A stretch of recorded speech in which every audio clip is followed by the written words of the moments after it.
Lancée il y a un an, l'opération Reconquête de Grenoble n'a pas encore vraiment porté ses fruits, en tout cas pas aux dernières législatives. Les électeurs de droite ont-ils définitivement disparu dans la capitale des Alpes ou se sont-ils momentanément détournés des urnes, lassés par les querelles de personnes et l'absence de leader incontesté? Le momentané commence à durer et les municipales de 2014 sont déjà dans toutes les pensées. Leader de l'opposition municipale à Grenoble, Mathieu Chamussy est-il le candidat naturel de l'UMP dans cette perspective? Il est notre invité. Bonjour. Bonjour. Merci d'avoir accepté notre invitation. Bonjour à tous. Bienvenue dans ce nouveau Récap Info sur Télé Grenoble. Chaque week-end, ceux qui font l'actu viennent la commenter avec nous sur ce plateau. Ensemble, nous égrenons la semaine écoulée. Mathieu Chamussy est donc notre invité cette semaine, conseiller municipal de l'UMP à la ville de Grenoble, conseiller communautaire à la métro, coprésident de la commission finances, budget et évaluation des politiques publiques. Vous avez 42 ans, 3 enfants, vous avez une activité professionnelle en plus de vos mandats électifs. UMP tendance Fillon, on verra ça un peu plus tard. Avant cela, Mathieu Chamussy, j'ai hésité dans la présentation à dire que vous étiez le chef de file de l'opposition à la ville de Grenoble. C'est clair? C'est la réalité? C'est la réalité qu'ont souhaité l'ensemble de mes collègues de l'opposition municipale, oui. L'opposition municipale qui compte 9 conseillers municipaux. Absolument. Mais plusieurs groupes. 2 groupes et je préside l'intergroupe. Il y a toujours eu l'opposition municipale, c'est l'UMP, c'est le Nouveau Centre, c'est la société civile. Vous êtes chef de file donc de cette opposition. Ça fait de vous un candidat naturel pour les prochaines municipales? Écoutez, c'est jamais bien de vouloir essayer de s'imposer. Ceux qui s'imposent démontrent une certaine faiblesse. En tous les cas, disons que quand on est le chef de file de l'opposition, on peut comprendre que l'on aspire à devenir le chef de file de la majorité. Alors on reparlera bien sûr de tous ces sujets un peu plus tard. Mathieu Chamussy, on va abondamment ensemble ce soir parler de politique, mais nous consacrerons toute la première partie de cette émission au drame de la Villeneuve, le lynchage à mort par 15 à 20 personnes de Kevin et Sofiane dans le parc Maurice Thorez. Une tragédie partie d'un simple regard de travers à la sortie du lycée Marie Curie. La France entière a suivi, réagi, dénoncé cette barbarie ces derniers jours. Marie-Caroline Abrial. Mourir à 20 ans pour un simple regard ne pourra jamais devenir une information anodine de l'actualité. Quelques jours après le double meurtre, le sujet est encore bien présent dans les médias locaux, bien sûr, mais également nationaux. TF1, France 2 ou encore BFM TV, Oui Télé ont dépêché des envoyés spéciaux à Échirolles qui, pour certains, interviennent en direct dans les éditions 48 heures après. Et nous retrouvons sur place Rabat Itamadouche, qui est notre envoyé spécial à Grenoble. Rabat, est-ce que l'on en sait un peu plus sur l'enquête ce soir ? Le sujet est porteur et TF1 s'essaye même à la chronologie de l'agression avec des moyens dignes des experts. Vendredi soir à Échirolles, banlieue sud de Grenoble. Il est 17h, c'est la fin des cours au lycée Marie Curie. Quelques heures plus tard, aux environs de 20h, une deuxième altercation se produit dans la rue d'Aquitaine, un quartier d'Échirolles, là où habitent les victimes. Et partout, les mêmes témoignages des parents des victimes qui ont envie d'exprimer sans haine ni colère leur plus jamais ça. Ça peut arriver n'importe où. Donc, tout ce que je demande, c'est que ces choses-là n'arrivent plus.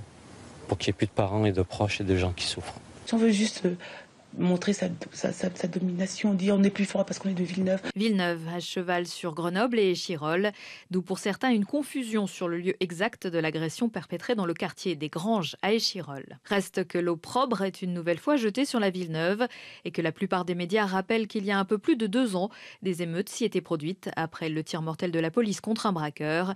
C'est le cas de Libération, du Figaro ou de TF1. Le contexte est particulier. En juillet 2010, on se souvient que la Villeneuve de Grenoble avait été le théâtre de violents affrontements suite à la mort d'un jeune braqueur abattu par les forces de l'ordre. Événement suivi de la visite de Nicolas Sarkozy et de son fameux discours de Grenoble. iTélé se demande si les moyens alors promis ont bien suivi. Sous-entendu, aurait-on pu éviter le drame de vendredi? En réaction, le président nomme alors un super flic à la tête de la préfecture, Éric Ledoiron, ici à droite de Brice-Hortefeux. Mais 2 ans après, rien n'a vraiment changé. Et puis dans la série C'était mieux avant, le Figaro souligne dans son édition de lundi qu'à sa création dans les années 70, la Villeneuve était un quartier limite bobo, où les intellectuels venaient se loger et puiser leur inspiration.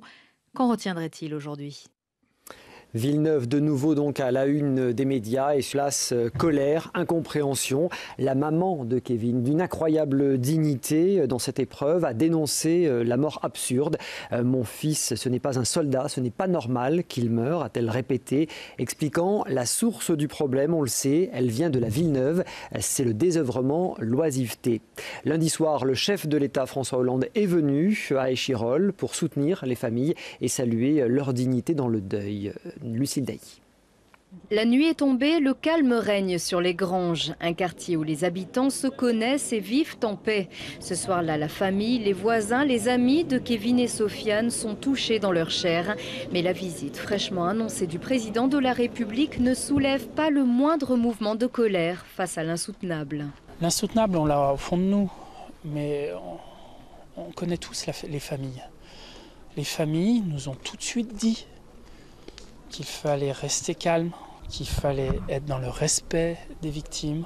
Tout simplement, on suit leurs préceptes, on reste calme, humble et toujours à penser à la mémoire des victimes. Et c'est d'abord pour la mémoire des victimes que François Hollande, accompagné de Manuel Valls, a tenu à rencontrer les familles réunies au domicile de Kevin. Près d'une heure plus tard, le soutien et la solidarité guident le message du président. Ces deux jeunes qui sont morts dans des conditions affreuses étaient des jeunes qui avaient réussi, qui avaient la volonté d'être pleinement citoyens de notre pays.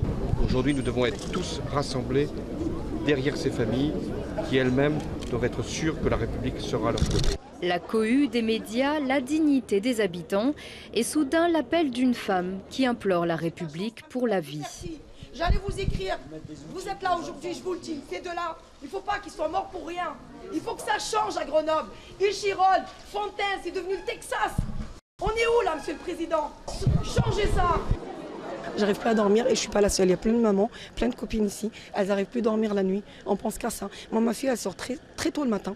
Il fait nuit. Je regarde par la fenêtre, qu'est-ce qui va lui arriver? Donc maintenant, c'est tous les jours, il y a un meurtre là, il y a un meurtre là. Mais pourquoi? Pourquoi on ne discute pas? Pourquoi il n'y a pas de dialogue? Pourquoi il n'y a pas d'entente? Le respect, le respect, le respect. Je pense que c'est la chose la plus importante. Si on se respecte, ça coule de source. Le cri est entendu, François Hollande promet de protéger le destin de ces jeunes, assurant que Sofiane et Kevin ne seront pas morts pour rien. Alors les parents des victimes ont donc immédiatement appelé au calme, craignant un embrasement. Un appel relayé au lycée Marie Curie, où une cellule d'écoute psychologique a même été mise en place cette semaine. C'est de là que le drame est parti, mettant en scène le jeune frère de Kevin. Écoutez le procureur de la République de Grenoble, il retrace la chronologie des faits. Nous avons en fin d'après-midi une première bagarre entre le jeune frère de Kevin Noubissi et un militaire, bagarre dans laquelle le frère de Kevin a le dessus. Le militaire revient avec son frère ensuite, qui est également militaire, et il gaze puis frappe le jeune homme. Le frère de Kevin appelle donc Kevin Noubissi à la rescousse. Celui-ci arrive avec un de ses amis dans la voiture de celui-ci et il cherche les agresseurs pour les corriger. Il les retrouve. Là, il y a une nouvelle altercation et cette fois, c'est donc Kevin Noubissi qui a le dessus.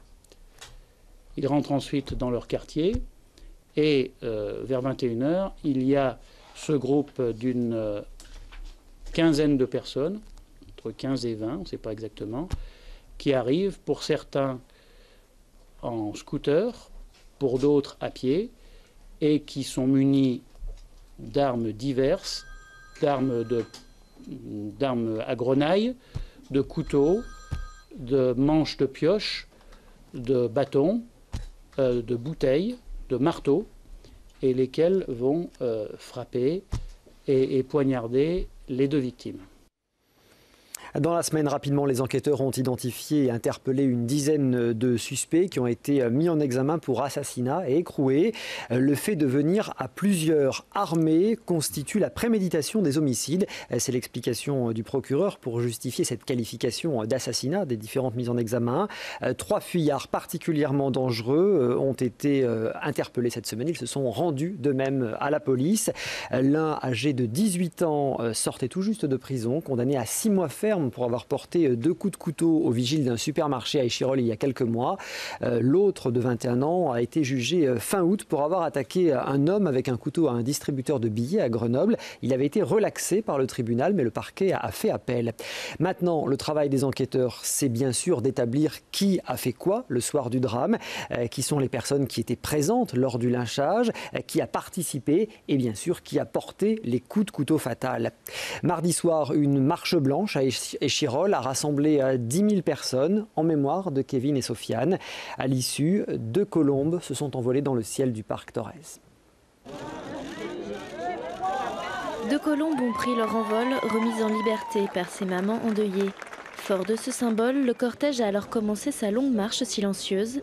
Hier soir, 10 000 personnes ont répondu à l'appel des familles de Kevin et Sofiane. Parmi eux, les proches, les voisins, les connaissances et toutes les personnes émues par ce drame. Je pense que pour tout le monde, c'est important pour plus revivre ça. Et puis voilà quoi. Puis c'est des enfants qu'on connaissait. On a des enfants, on ne veut pas que ça se reproduise. Surtout dans ces quartiers-là qui sont super beaux. Et de voir ça, c'est... Voilà, je suis abasourdi, je suis anéanti, je ne sais plus quoi dire. Ils ont besoin de nous quoi, pour qu'on se mobilise et c'est malheureux qu'on se retrouve tous comme ça pour un événement pareil. Quoi. 1h30 plus tard, le cortège est arrivé à l'entrée du parc Maurice Thorez, lieu du double meurtre. Après un lâcher de ballon, la mère de Kevin et le père de Sofiane ont pris la parole dignement. Cette marche est une réussite, une grande réussite pour Sofiane et Kevin. Une réussite pour que justement, plus jamais ça. Il y a la douleur, puis pour l'atténuer, il y a 2 choses qui fonctionnent. La solidarité, celle que vous exercez, l'amour que tout le monde a témoigné, c'est vrai. Merci. L'espace de quelques instants, émotion collective et solidarité ont uni les habitants et remplacé l'ultraviolence des événements récents. Au-delà d'une simple marche, l'acte était militant. Ce mardi 2 octobre, des milliers de personnes ont fait un pas pour la paix. Hasard du calendrier, le 2 octobre, c'est aussi l'anniversaire de la naissance de Gandhi, décrétée journée internationale de la non-violence. Et mercredi, Kevin et Sofiane ont été inhumés dans le carré musulman du cimetière de la Luire à Échirolles. Durant la prière mortuaire, l'imam de la mosquée d'Échirolles a dénoncé une société où la vie humaine n'a plus de valeur, où on tue pour un oui ou un non. Il a poursuivi « La sécurité, ce n'est pas l'affaire que des autorités, c'est l'affaire de tous ». Pour apporter une réponse, en début de semaine, le ministre de l'Intérieur Manuel Valls a décidé de classer la Villeneuve en zone de sécurité prioritaire. Nous avons tous été marqués par la violence des coups portés, avec sans aucun doute l'intention de faire mal, de tuer. Vous le savez, vous l'avez tous écrit ou dit. Et on ne peut pas tolérer cette violence. Cette violence, elle fait peur, elle doit retrouver une réponse évidemment dans l'action de la police, de la justice. Mais cela nécessite une mobilisation de la société, que l'école redevienne, comme le président de la République l'a souhaité, une grande priorité. Mais elle appelle aussi à la responsabilité de chacun, et notamment des parents. Il y aura, et vous le savez, nous y travaillons avec monsieur le préfet, avec le directeur départemental de la sécurité publique, avec le procureur, des zones de sécurité prioritaires. Elles concerneront évidemment ces quartiers pour mieux coordonner le travail des forces de l'ordre, pour mobiliser l'ensemble des acteurs, écoles, transporteurs, bailleurs, avec évidemment les maires qui doivent être particulièrement au cœur de ces dispositifs. Et il y aura, cela va de soi, des moyens supplémentaires parce qu'il manque des moyens, notamment en matière de voie publique. Mais la seule réponse face à cette violence ne peut pas être uniquement une question de moyens. Elle interpelle évidemment beaucoup plus généralement. Et je vous remercie.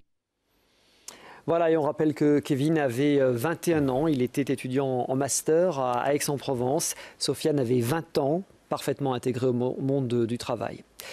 Après la consternation, l'indignation, l'émotion et le recueillement, vient maintenant le temps des questions et surtout des réponses. Les habitants de la Villeneuve attendent des réponses. Mathieu Chamussy, je souhaitais qu'on repasse intégralement la chronologie des faits sans les interrompre. Je pense qu'il n'y a pas de réaction politique à avoir à ce drame. C'est des réactions d'hommes que chacun a. Au-delà de ça, la sécurité à Grenoble, on en parle régulièrement dans cette émission. Ce classement en zone de sécurité prioritaire, il a un peu tardé. Oui, sans doute. Nous l'avions demandé dès le début de l'été, mais après des images comme celle-ci, permettez-moi quand même un mot. D'abord parce que la souffrance et la dignité de ses parents, d'abord, je crois qu'elles exigent de notre part de la dignité dans la réponse et dans les commentaires. Ça n'a pas toujours été le cas. Je le regrette. Je crois que les politiques ont beaucoup de leçons à recevoir de la dignité de ses parents. On est abasourdi et quand on apprend cela, on pense au sien aussi, peut-être égoïstement, pardon, mais voilà, donc... Ce qui interpelle dans cette affaire, finalement, c'est évidemment l'exceptionnelle violence de ce lynchage. C'est aussi le profil des suspects, qui sont présumés innocents, on le rappelle, mais ces suspects qui sont tous très jeunes, entre 17 et 21 ans, qui sont tous sans activité, sauf un militaire. La plupart ont des casiers judiciaires, parfois bien chargés, je le disais, vol avec violence. Ce qui est sûr, en tous les cas, de mon point de vue, c'est que dans ce groupe d'individus, je ne sais pas comment il faut les qualifier, car en tous les cas, de mon point de vue, ils ont perdu une part d'humanité. Il y en a au moins 2 qui, de mon point de vue, n'auraient pas dû être là, parce qu'ils n'auraient pas dû être en liberté.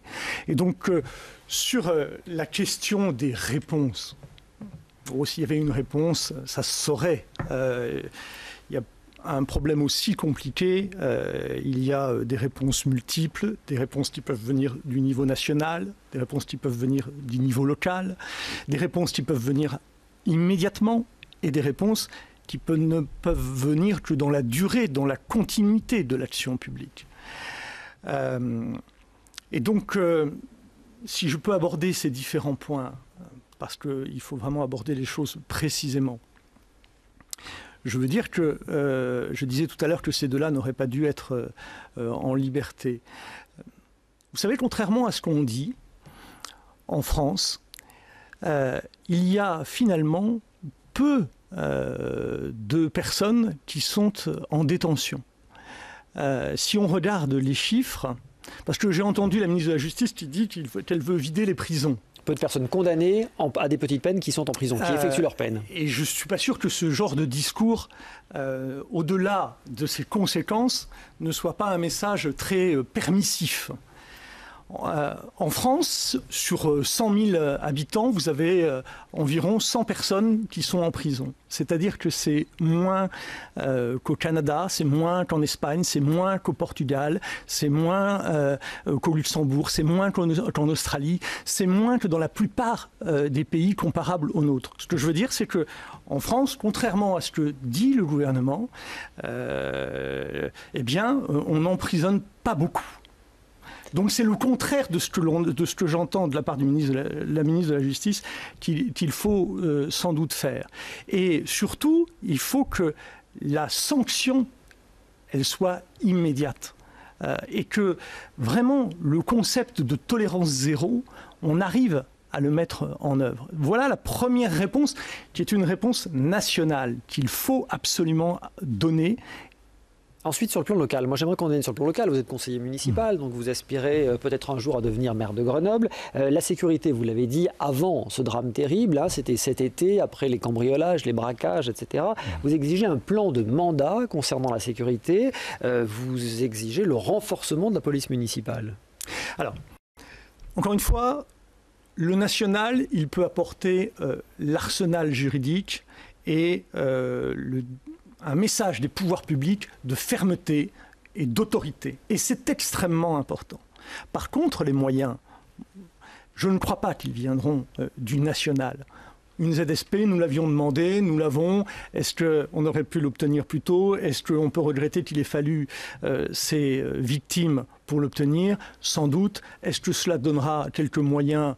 Tant mieux, je l'espère, mais il ne faut pas en attendre grand-chose. On le sait très bien. D'ailleurs, plus il y aura de ZSP, et j'ai l'impression qu'il va y en avoir beaucoup, et moins il y aura de moyens, puisque tout cela se fera à moyen constant. Donc, en réalité... la réponse vient du local. La réponse, elle ne viendra que du local.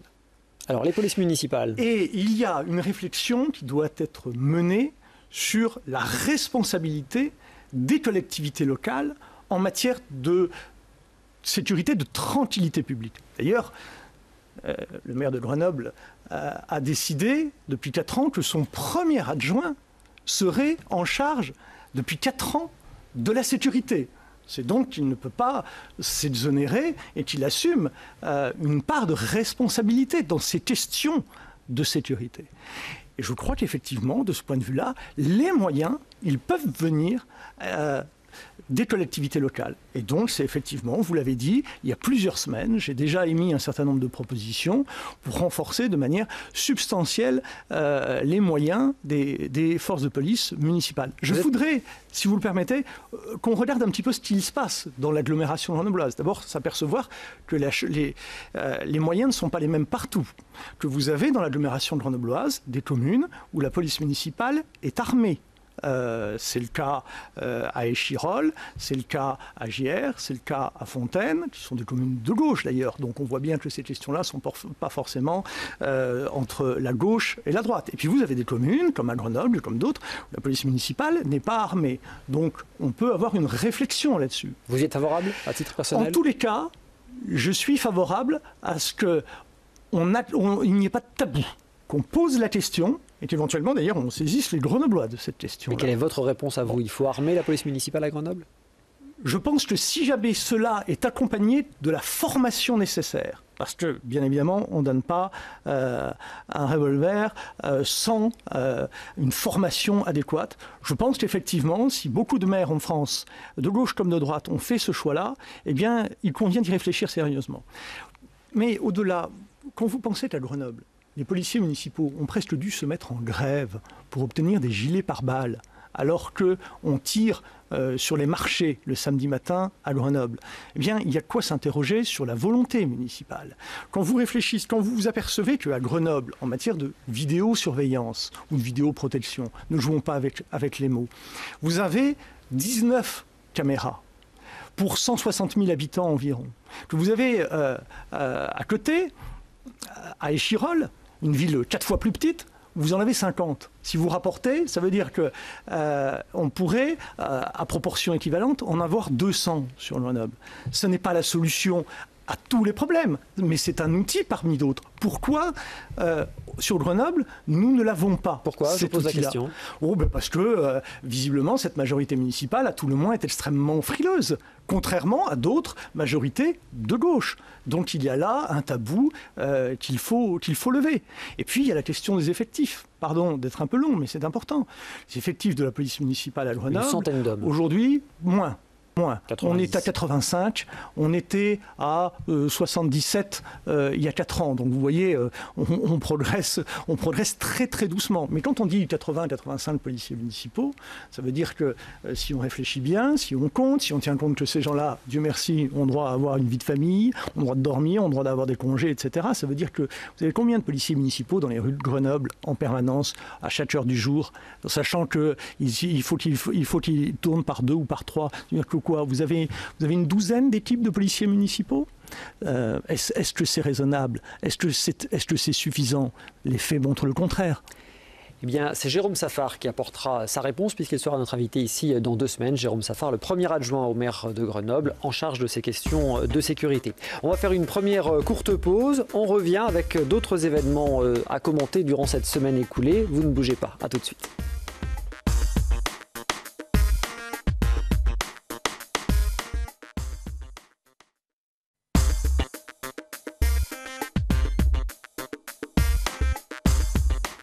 Retour sur le plateau du Récap Info, cette semaine avec Mathieu Chamussy, conseiller municipal UMP à la ville de Grenoble, conseiller communautaire à la métro. Dans la course à la présidence de l'UMP, Mathieu Chamussy, vous avez choisi, je le disais, votre candidat cette semaine. Vous voterez François Fillon. Pourquoi? Parce qu'il est donné gagnant dans les sondages? C'est Philippe Séguin qui m'a confié mes premières responsabilités politiques. Ma sensibilité, vous savez, l'UMP, c'est une grande famille. Vous avez des libéraux, vous avez des centristes, vous avez des gaullistes, vous avez des chrétiens démocrates. Et c'est normal d'ailleurs, parce que quand on est une formation politique de gouvernement, on est forcément en rassemblement. Et à l'intérieur de ce rassemblement, eh bien, il y a des sensibilités. Et la mienne, c'est celle du gaullisme social, c'est celle qui a toujours fondé mon engagement depuis maintenant, hélas, ça fait déjà quelques 20 ans. Voilà, et donc François Fillon, pour les gaullistes sociaux, bien c'est notre étendard. Donc au fond, c'était d'une évidence absolue. Même s'il se libéralise un peu, se radicalise un peu, je l'ai entendu parler de l'immigration, du soutien à l'économie, dans des termes un peu moins séguinistes que l'aurait voulu Philippe Séguin. Oh, ne faisons pas parler les gens qui ne sont plus là pour s'exprimer. Je crois qu'il faut regarder la société telle qu'elle est aujourd'hui. Nous étions ensemble à Domaine, jeudi soir. Il a rappelé ses positions sur Maastricht en disant qu'il avait voté non. Ça ne veut pas dire pour autant qu'il faut revenir sur l'euro, mais il assume parfaitement cette position de l'époque, dans les contextes dans lesquels on se trouvait. Et c'est en fonction des circonstances, évidemment, et de l'évolution du monde et de la société. Il n'y a pas d'autre politique qui vaille que celle qui tient compte des réalités. Alors jeudi soir, effectivement, à Domaine, devant 500 militants, l'ancien Premier ministre, et on voit quelques images fournies par des militants, l'ancien Premier ministre a rappelé qu'il souhaitait être le président de l'UMP face à Jean-François Copé. Il s'est d'ailleurs aussi positionné très clairement pour la primaire que l'UMP s'est engagé à tenir en vue de la présidentielle de 2017. Le futur patron de l'UMP sera naturellement candidat pour la présidentielle ou candidat aux primaires pour la présidentielle? Oui, c'est ce qu'a dit François Fillon. Pour les primaires. Candidat aux primaires, voilà. Puisque nous avons pris collectivement l'engagement d'organiser des primaires un an avant les élections présidentielles. Même si Nicolas Sarkozy souhaite revenir? Nicolas Sarkozy se pliera aux primaires de l'UMP. Mais à partir du moment où nous n'avons pas de président sortant, ça ne vous a pas échappé, il y aura des primaires et elles seront là pour tout le monde, évidemment. François Fillon, qu'est-ce qu'il a de plus que Jean-François Copé? J'entends bien les différences de courant, mais bon, globalement, il se retrouve quand même sur beaucoup d'idées. Non mais Jean-François Copé a animé notre mouvement avec un dynamisme, une énergie que beaucoup, et en tous les cas moi, je lui reconnais volontiers. Donc moi je ne suis pas là pour dire, d'abord ce serait extrêmement prétentieux de ma part, qui est plus, qui est moins. Moi j'ai exprimé un choix de conviction. Et l'idée, en outre, qu'au fil des années, François Fillon avait acquis une stature, une autorité, une réflexion d'homme d'État. Il y en a peu en France. Et dans la période de crise que nous connaissons, une crise qui menace le contrat social, la cohésion de la nation, il faut avoir des responsables publics qui ont une autorité, une hauteur de vue, à la hauteur des circonstances. Et si on avait cette hauteur de vue au gouvernement aujourd'hui, peut-être que les choses seraient un petit peu différentes. Et donc moi je crois que François Fillon porte en lui, je le dis comme je le pense, même si ça peut paraître grandiloquent, je pense qu'il porte en lui une espérance pour la nation. On précise et on rappelle que c'est le 18 novembre prochain que les militants UMP choisiront le président de leur mouvement. On va revenir un petit peu à Grenoble. Mathieu Chamussy, vous le disiez tout à l'heure, vous êtes le chef de file de l'opposition à la ville, candidat naturel pour conduire la liste au municipal en 2014. Est-ce qu'à Grenoble, la droite, l'opposition de droite n'est pas un peu dépassée dans l'hémicycle municipal par l'opposition écologiste?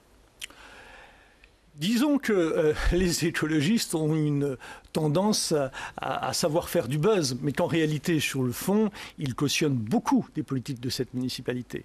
Et notamment sur la question de la densification de la ville, ils en ont été les artisans promoteurs, les ardents promoteurs durant des années. Que sur les questions de sécurité, on les voit mal aller dans le sens d'un petit peu plus de rétablissement de l'autorité. Donc nous avons, contrairement aux écologistes, nous n'avons pas vocation à faire de l'agitation. Nous avons vocation à contester les projets qui menacent notre territoire, qui font du mal à notre ville, et en même temps à construire un projet qui rassemble une majorité de Grenoblois. Donc, un propos de responsabilité qui peut paraître évidemment peut-être un petit peu moins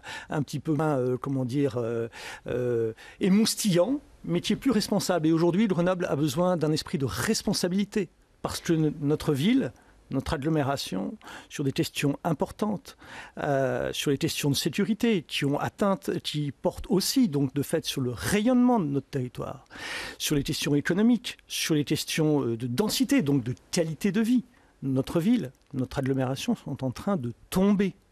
C'est sur ces questions-là que vous avez décidé il y a quelques semaines de lancer un débat d'idées, de fond, en dehors des périodes électorales. C'est l'idée que le projet que nous présenterons aux Grenoblois, nous voulons l'écrire avec les Grenoblois. Et donc, sur un certain nombre de thèmes, j'ai commencé par la démocratie locale, le rapport entre les élus et les habitants. Il faut dialoguer avec les habitants. Et donc, c'est la raison pour laquelle j'ai interrogé l'ensemble des présidents d'unions de quartier, l'ensemble des présidents des collectifs qui se sont montés en réaction au projet de densification de la ville. C'est la raison pour laquelle je vais prochainement aborder justement les questions de sécurité, comme je l'ai fait avec vous aujourd'hui, et que je vais débattre avec celles et ceux qui se préoccupent de ces questions-là. Parce qu'au fond, un projet pour une ville de cette taille, on ne peut pas imaginer que ce soit un projet fait par la droite, pour la droite, un projet fait par la gauche, pour la gauche. Grenoble, ce n'est pas la gauche ou la droite. Grenoble, c'est une communauté de destin, et que si l'on veut avoir un projet à la hauteur des ambitions légitimes de notre ville, il faut un projet qui dépasse largement ces questions de gauche et de droite. C'est ce qui a manqué à la droite jusqu'à maintenant ? Écoutez, moi je ne suis pas là pour refaire l'histoire, je suis là pour regarder l'avenir, c'est ce qui m'intéresse et je pense que c'est ce qui intéresse les habitants. Alors l'avenir, je reviens aux écologistes et je le lisais dans une de vos tribunes récentes, vous voyez un rapprochement possible entre la majorité de gauche à la ville et les écologistes, le groupe écologiste. Mais c'est une tartufferie leur histoire. On sait très bien qu'à la fin, au soir du premier tour, ils compteront leurs voix et ils fusionneront leurs listes pour garder le pouvoir. Parce qu'aujourd'hui, on a un pouvoir municipal qui est en place depuis 17 ans, cela fera 19 ans en 2014. D'ailleurs, il faudra faire le bilan précis et constater qu'on ne voit pas pourquoi ils feraient demain ce qu'ils n'ont pas fait au cours des 17 ou 19 années écoulées. Et que donc ils sont davantage, pour ce qui concerne le Parti socialiste, dans un exercice de conservation du pouvoir, alors même qu'on les voit bien usés. Il y a une aspiration au changement. C'est d'ailleurs le rôle, la responsabilité qui est la nôtre, parce que je n'imagine pas jouer les prochaines élections municipales simplement sur le rejet d'une équipe qui a échoué et qui a enchaîné les échecs ces dernières années. Je crois que notre responsabilité aussi, c'est de montrer aux Grenoblois que nous portons un projet d'avenir qui propose à notre territoire d'autres perspectives, un autre destin que ce que l'on est en train de faire. L'objectif des écologistes, certains nous l'ont dit ici aux prochaines municipales, c'est peut-être de l'emporter, en tout cas de s'imposer comme au moins la deuxième force de la ville. Oui, enfin je ne suis pas là pour commenter ce que font... Mais est-ce que les écologistes ont des chances de supplanter la droite aux prochaines municipales, la droite qui serait reléguée au 3e rang ? Non mais soyons sérieux quelques minutes. Je crois que ces débats-là n'ont pas de sens. Moi, ce que je crois, ce que je ressens en discutant avec les habitants, quand je vais avenue Alsace-Lorraine, discuter avec les habitants et les commerçants qui sont confrontés à de la prostitution en plein jour, en ce moment, au point qu'on a rebaptisé une rue de Grenoble Place Pigalle. Il faut aller voir cela quand même. Eh bien, c'est la volonté, l'aspiration à un changement fort, et pas à un changement qui serait incarné par une sensibilité politique dont on sait qu'elle est aujourd'hui au gouvernement avec les socialistes. Allez, lundi dernier, à Gières, on a assisté à un changement de maire. Michel Issindou veut se plier à la règle du PS sur le non-cumul des mandats. Réélu député il y a quelques mois, eh bien, il laisse son siège de maire à son deuxième adjoint, Pierre Véry, qui a été élu et il a fait pour cela le plein des voix de la majorité. Je vous propose de l'écouter. Je suis très heureux. C'est un engagement de longue date. Moi, je suis rentré en politique en 1995 avec Michel Issindou, d'ailleurs à ses côtés. Donc je venais du milieu associatif. Moi, je suis parisien d'origine. Je suis arrivé en 1982. Et je dirais, comme le disent les Québécois, je suis tombé en amour avec cette commune, ces citoyens, cette ville et ce village tout à la fois. Donc je me suis impliqué dans le milieu associatif. Pendant 10 ans, j'étais président d'un club de tennis, Gières Tennis. Et donc je suis rentré en politique en 1995 en tant qu'adjoint à la jeunesse et au sport. Ensuite au Parti socialiste en 1996. Et puis j'ai évolué dans la structure, adjoint à l'urbanisme, puis adjoint à l'aménagement, à l'économie, au développement durable. Et aujourd'hui maire. Un travail de continuité, nous avions un engagement sur ce mandat, c'était un engagement de construction de logements. Nous allons construire près de 5 à 600 logements dans les 3 à 4 années qui viennent. Un écoquartier, j'ai eu la chance là de mêler, je dirais, mes activités professionnelles, directeur d'un établissement de recherche qui travaille dans le domaine du bâtiment, et une activité autour de l'aménagement, du développement durable. Et donc ces logements vont permettre de renouveler la population, de regagner des classes. Nous avons perdu 3 classes en 5 ans. Et enfin de pouvoir renouveler le tissu associatif qui bénéficie de très belles structures. Et on précise que Michel Issindou restera le président du syndicat mixte des transports en commun. À Grenoble, Mathieu Chamussy, vous ne manquez pas une occasion de demander à Michel Destot d'appliquer la règle du non-cumul des mandats. Écoutez, en politique, la moindre des choses, c'est de respecter les engagements que l'on a pris. Maintenant, c'est de sa responsabilité de savoir s'il veut honorer sa signature et ce qu'il a toujours dit. La droite n'est pourtant pas très unanime en faveur du non-cumul. Moi, c'est un combat que je mène depuis 10 ans. L'idée que l'on ne peut pas être en même temps maire et législateur. Parce que ce sont des fonctions, des mandats de nature très différente. D'un côté, on est à l'échelon national pour voter, pour déterminer pour les lois, pour contrôler l'action du gouvernement. Et d'un autre côté, on est là, et donc c'est l'intérêt général. Et le mandat local, c'est un territoire. Donc il peut y avoir en plus des contradictions. Et puis au-delà, je veux dire, les hommes politiques, ils sont comme tout le monde, ils ne sont pas des surhommes. Donc quand ils font une chose, ils ne font pas l'autre. Et on a besoin d'un maire à plein temps à Grenoble. On s'en rend compte tous les jours. Michel Issindou est le seul parlementaire socialiste de l'Isère à s'être appliqué cette règle, pour l'instant, du Parti socialiste. Et ce vendredi, François Hollande a répété qu'un projet de loi serait à l'étude dès le printemps prochain. S'il y a une loi, Michel Destot devra s'y plier. Qui lui succédera naturellement? C'est son premier adjoint. Écoutez, sur la succession de Michel Destot, j'ai quelques idées, mais ce sont les Grenoblois qui en décideront. Là, vous parlez de la succession de 2014. Il y aura peut-être une succession anticipée dès l'année prochaine. Ça, j'ai l'impression que Michel Destot ne sait pas lui-même ce qu'il va faire, si vous voulez. Donc, c'est pas moi qui vais vous répondre à cette question. Là aussi, on posera la question dans 2 semaines à Jérôme Safar, le premier adjoint de Michel Destot. Allez, on fait une deuxième courte pause et on se retrouve dans un instant. À tout de suite.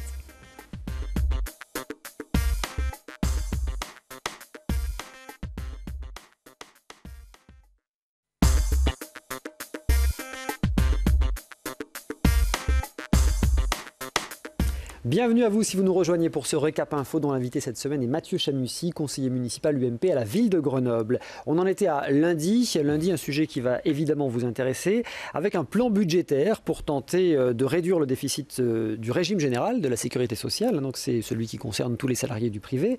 Il s'agit pour le gouvernement de contenir à 11 milliards d'euros en 2013 ce déficit. Et là encore, il faut trouver des recettes nouvelles, recettes supplémentaires pour 7 milliards d'euros. qui découlent en partie des textes votés en 2011 par François Fillon, hein, mais aussi des mesures prises en juillet, notamment pour abattre, pour revenir sur la suppression des exonérations relatives aux heures supplémentaires. Autre mesure lundi qui est entrée en vigueur, la hausse des prix des paquets de cigarettes, tout le monde l'a remarqué, plus 40 centimes d'euros par paquet, la hausse des taxes sur la bière, et puis les retraités imposables seront un peu plus prélevés, un prélèvement de 0,15% sur leur pension en 2013, 0,30% en 2014. Et malgré tout ça, le Premier ministre ose affirmer que 9 Français sur 10 ne seront pas concernés par les augmentations de fiscalité. Franchement, il faut arrêter de se moquer du monde. En réalité, si vous voulez, la situation des finances publiques est telle qu'il n'y a pas 36 000 solutions. Au fond, il y en avait deux. Soit vous diminuez les dépenses, soit vous augmentez les recettes. À partir du moment où, en quelques mois, ce gouvernement a décidé d'augmenter un certain nombre de dépenses, il lui faut encore plus augmenter les recettes. Et les recettes, évidemment, ce sont les taxes et les hausses d'impôts. Donc on est parti dans le mauvais sens et on continue encore un peu plus. La conséquence de tout cela, c'est qu'on va dans une très mauvaise spirale parce que ces augmentations de taxes, de fiscalité qui vont porter sur le pouvoir d'achat des ménages vont encore un peu plus dégrader la conjoncture économique et donc notre capacité de redémarrage de la croissance sera d'autant plus diminuée. Donc on est dans une spirale négative qui est extrêmement inquiétante parce que ça a des conséquences en termes d'activité économique, en termes d'emploi. Vous faites la même analyse avec le plan gouvernemental qui a été subodoré jeudi sur la compétitivité des entreprises françaises. Vous évoquez la croissance. Matignon assure qu'aucune décision n'est encore prise, hein, mais l'Élysée pencherait pour relancer la compétitivité. Pencherait sur une démarche progressive sur 3 ans, notamment la baisse d'une quarantaine de milliards d'euros des cotisations patronales, contrebalancée par une hausse de la CSG. Cette hausse de la CSG, ça fait plusieurs fois qu'on en parle, plusieurs fois qu'on dément du côté du gouvernement. Alors, la question du choc sur la compétitivité, qui est au cœur du rapport de Louis Gallois, hein, ce n'est pas le gouvernement, même si c'est lui qui l'a commandé, ce constat-là, ce diagnostic, bien sûr, nous le partageons. Après, la conséquence qui passerait par l'augmentation de la CSG, évidemment que c'est une catastrophe, parce que il faut bien voir l'assiette de la CSG, c'est 71% sur le travail. Donc, c'est du pouvoir d'achat en moins. Et c'est la raison pour laquelle, alors, l'élection présidentielle a tranché, mais nous avions une autre solution, qui était l'augmentation, qui était la mise en place d'une TVA anti-délocalisation. Pas d'une TVA, d'une augmentation de la TVA sur les produits de consommation courante, hein, sur les biens alimentaires, etc. Celle qui est aujourd'hui à 19,6. Parce que cette TVA-là, elle reposait pour partie, évidemment, sur des produits importés. Et donc, nous financions la protection sociale des Français pour partie sur des produits étrangers. Et donc, c'était bien plus intelligent. François Fillon, encore une fois, hein, jeudi à Domaine, a été catégorique pour relancer la croissance. Pour lui, il n'y a pas 50 solutions. Il faut que la France se mette au travail, se remette au travail. Il faut baisser le coût du travail et il faut abroger les 35 heures. Mais les responsables publics qui osent dire « nous sommes dans la difficulté et c'est en travaillant moins que les choses vont s'améliorer », mais qui peut les croire sérieusement ? Bien. Donc aujourd'hui, effectivement, la France est dans une situation difficile, moins difficile que d'autres, moins difficile que la Grèce ou que l'Espagne, et c'est justement ce qu'il faut éviter comme modèle. Et effectivement, le précédent gouvernement, lui, avait mis en place un système de défiscalisation des heures supplémentaires qui profitait beaucoup aux salariés français, à 9 millions de travailleurs, de salariés français qui sont aujourd'hui privés et qui ont donc perdu du pouvoir d'achat avec cette abrogation. Mais le gouvernement espère créer des emplois avec ces non heures supplémentaires effectuées. Oui, enfin entre une espérance à vérifier et une réalité qui est maintenant une certitude et qui va gréver le pouvoir d'achat des Français, excusez-moi, on voit bien la différence entre les deux. Bien, et donc maintenant, nous pensons que, vu la situation, effectivement, il faut franchir un cap supplémentaire et abroger cette loi sur les 35 heures. En fin de semaine, on a vu un autre débat ressurgir, le débat sur la flexibilité, sur un assouplissement du Code du travail. Est-ce que vous êtes favorable à des contrats à durée indéterminée plus flexibles, c'est-à-dire qu'on pourrait rompre plus facilement de façon à permettre des embauches aussi plus faciles? Non, mais ce n'est pas la flexibilité, c'est la conjugaison de davantage de flexibilité et de sécurité, la flexi-sécurité qu'un certain nombre de pays, notamment les pays scandinaves, ont mis en œuvre et qui fait qu'effectivement, on peut perdre son emploi plus facilement, disons les choses clairement, mais la conséquence, c'est que les employeurs ont beaucoup moins peur d'embaucher. Parce que c'est lié. Plus vous multipliez les contraintes au licenciement, plus vous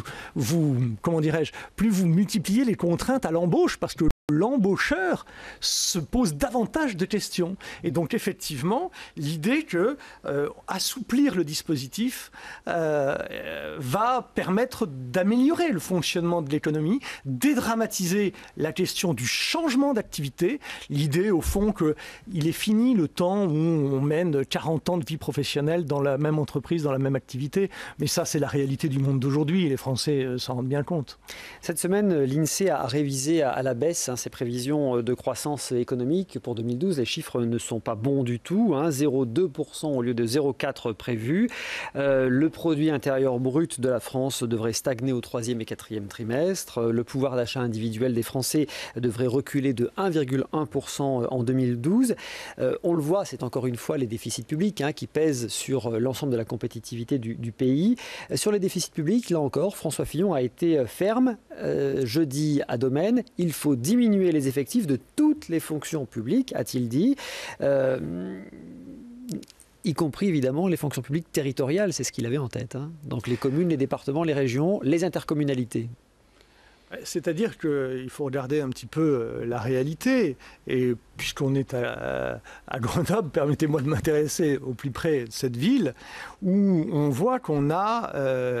alors à Grenoble, ce n'est pas tant la question des effectifs, c'est la question de la répartition des effectifs. Et on s'aperçoit qu'à Grenoble, on a une surreprésentation des catégories A, c'est-à-dire du personnel d'encadrement. Et on a probablement pas assez de personnel sur le terrain, c'est-à-dire et ça se ressent d'ailleurs quand on parle avec les Grenoblois sur la propreté de la voirie, sur l'entretien, sur la lutte contre les tags, dans les crèches. On voit bien que là on pourrait, dans la police municipale, on voit bien que là on pourrait renforcer les effectifs qui, entre nous soit dit, puisqu'il faut regarder aussi, la question budgétaire, sont des rémunérations très différentes des cadres qui, évidemment, sont bien mieux payés. Donc, ce n'est pas tant le volume des effectifs que la répartition. Et moi, je dis qu'une réorganisation, un redéploiement des effectifs municipaux pourrait permettre à la fois d'améliorer le service public rendu aux Grenoblois dans ses missions fondamentales de la ville de Grenoble et en même temps, à effectif constant, de générer des points d'économie pour une ville qui a la particularité à la fois d'être extrêmement endettée et d'avoir un niveau d'imposition qui est au record en France, puisque nous avons la plus forte taxe foncière de France et une des plus fortes taxes d'habitation. Allez Mathieu Chamissy, encore un ou deux sujets sur lesquels j'aimerais avoir votre avis. Avec cette semaine des mesures pour booster les ventes de voitures électriques. Le gouvernement veut proposer par exemple des tarifs préférentiels des péages autoroutiers ou encore du stationnement. Il confirme aussi la prolongation à 2013 du bonus écologique de 7 000 €, mis en place cette année pour l'achat de véhicules électriques. Tout ça, ça va dans le bon sens. On sait que Grenoble est régulièrement pollué, embouteillé. Alors en réalité, les émissions de gaz à effet de serre sur ces 12 dernières années dans l'agglomération grenobloise ont diminué de 25%. Par contre, ce sont les émissions de particules fines qu'on n'arrive pas à faire diminuer. Et le plan de protection de l'atmosphère, rédigé par les services de l'État, montre que notamment le développement de la filière bois dans l'habitat, le bois, on disait la filière bois, c'est formidable, etc. On s'est aperçu que ça avait des impacts négatifs. Et au fond, ça rejoint ce que je vous disais sur la densification de l'habitat. On voit bien que dans une agglomération qui est dans une cuvette comme la nôtre, plus vous construisez de logements, plus vous avez d'émissions polluantes. Et donc, on voit bien que la densification qui est menée par cette municipalité, cette agglomération, a aussi un effet négatif sur la qualité de l'air à Grenoble. Alors, on va terminer sur l'urbanisation, puisque ça fait déjà quelques fois que vous me tendez la perche. Qu'est-ce que vous reprochez finalement à cette densification? Il faudrait dire aujourd'hui, Grenoble a tant d'habitants, on ne peut pas aller au-delà? L'idée, c'est qu'il faut tenir compte de la réalité géographique. D'une part. En même temps, je veux dire que le besoin de logement en France et dans notre territoire, je l'entends, je le connais, je le vois. Mais c'est une question de répartition. Et donc, ce n'est pas à l'échelle de la ville que ça se traite. C'est peut-être un peu à l'échelle de l'agglomération. En réalité, c'est au-delà, à l'échelle de la région urbaine, dans le cadre des débats du SCOT sur le schéma de cohérence. C'est le SCOT qui le prévoit, ça. Oui, mais d'abord, le SCOT, c'est pas fini, et puis c'est pas une majorité que je soutiens. Et donc, si je peux être d'accord sur le volume de logements à construire, je dis qu'il n'y a aucune raison qui justifierait que Grenoble supporte l'essentiel de cet effort. Et donc, moi, je demande davantage de solidarité, et que ce soit des villes de gauche comme de droite, tout ça n'a rien à voir, et ça ne m'intéresse pas, cette grille de lecture politique. Donc, il faut une meilleure répartition de l'effort de construction de logements dans l'agglomération et dans la région urbaine. Sur les problèmes de transport, vous dites cette majorité n'aura pas fait grand-chose, si ce n'est renforcer les embouteillages aux entrées de Grenoble. Ce qui est sûr, c'est qu'en 17 ans, cette majorité n'a pas trouvé la solution, l'alternative à l'automobile. On peut se dire que ça aurait pu être pire. Oui, je suis pas sûr que les habitants qui subissent les difficultés au quotidien se satisfassent d'une réponse comme celle-là. Donc, cette majorité a échoué. Bien. À partir de là, il nous faut trouver les solutions. Alors, quelles solutions? Les solutions, c'est regarder davantage parce qu'on a aussi des problèmes de finances, vers des solutions innovantes. Moi, je trouve que la question du transport par câble, mais pas le transport par câble nécessairement vers le Vercors pour aller faire du tourisme. Le transport par câble pour assumer les missions du déplacement liées aux activités domicile-travail, notamment sur les barreaux de l'Y grenoblois, en direction du Voironnais, en direction du Grésivaudan, sont des outils qui sont à la fois performants en termes de niveau de service et qui sont financièrement beaucoup moins engageants. Voilà pour les mouvements pendulaires. Ensuite, il y a aussi une justice à mettre en œuvre en termes de tarifs. Et je pense qu'il faut réfléchir à une tarification par zone, parce que je ne comprends pas que l'on paye le même tarif quand on prend le tramway de la gare à la place Victor Hugo, ou que quand on prend le tramway de la place Victor Hugo à l'autre bout de l'agglomération grenobloise. Merci Mathieu Chamussy d'avoir été l'invité du Récap Info. Merci à tous de votre fidélité. Vous retrouvez bien sûr cette émission dès mardi sur notre site internet. Quant à nous, on a rendez-vous la semaine prochaine.